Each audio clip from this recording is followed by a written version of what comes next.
Hello guys, this is day 11 of learning something new. இந்த வீடியோவில் நம்ம என்ன பார்க்க போறோம் அப்படின்னு பார்த்துட்டீங்கன்னா, டிங்கர் கேடை யூஸ் பண்ணி எப்படி ஒரு சிம்பிளான சர்க்யூட் செய்யறது அப்படிங்கிறத தான் பார்க்க போறோம். வாங்க பார்க்கலாம். நேத்தே எப்படி டிங்கர் கேடை டவுன்லோட் பண்றது அப்படின்னு சொல்லியிருந்தோம். இன்னைக்கு உள்ள போயிட்டு ஜஸ்ட் கிரியேட் பண்ணலாம். வாங்க, கிரியேட் அப்படிங்கிற ஆப்ஷனை கிளிக் பண்ணிட்டு நம்ம சர்க்யூட்ஸ் தான் செய்ய போறோம். அதனால சர்க்யூட் அப்படிங்கிற ஆப்ஷனை கிளிக் பண்ணிக்கலாம். ஸோ நமக்கு ஒரு சின்ன எல்இடி எரிய வைக்கிறதுக்கு என்னென்னலாம் தேவை நமக்கு ஃபர்ஸ்டே தெரியும். ஒரு ரெசிஸ்டர் தேவை, அடுத்ததா ஒரு எல்இடி தேவை, அடுத்ததா நமக்கு தெரியும் பேட்டரி தேவை. எல்இடியினுடைய டெர்மினல்ஸ் வந்து மாறி இருக்கு, அதனால நம்ம இந்த ஆப்ஷனை யூஸ் பண்ணி திருப்பிக்கலாம்.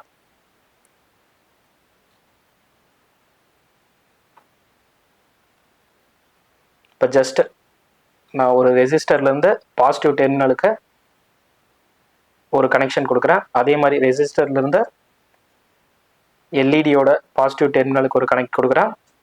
எல்இடியோட நெகட்டிவ் டெர்மினல்ல இருந்து பேட்டரியோட நெகட்டிவ் டெர்மினலுக்கு ஒரு கனெக்ஷன் கொடுக்குறேன். இப்போ பார்த்தீங்க அப்படின்னா நமக்கு வந்து எல்இடி வந்து க்ளோ ஆகல. நம்ம இதில் ஸ்டார்ட் ஸ்டிமுலேஷன் அப்படின்னு இருக்கு பார்த்தீங்களா, அந்த ஆப்ஷனை கிளிக் பண்ணோன்னே எல்இடி எரிய ஆரம்பிச்சிருச்சு. ஸோ ஓகே, இதே மாதிரி டிங்கர் கேடை யூஸ் பண்ணி நீங்களும் சர்க்யூட்ஸை செஞ்சு பாருங்க. ஸ்டெம் ரிலேட்டடான வீடியோஸ் வேணும் அப்படின்னா நம்மளோட சேனலை யூடியூப்ல பார்த்துட்டு இருந்தீங்க அப்படின்னா சப்ஸ்கிரைபோ, இன்ஸ்டால பார்த்துட்டு இருந்தீங்க அப்படின்னா ஃபாலோவோ பண்ணிக்கோங்க. Thank you guys.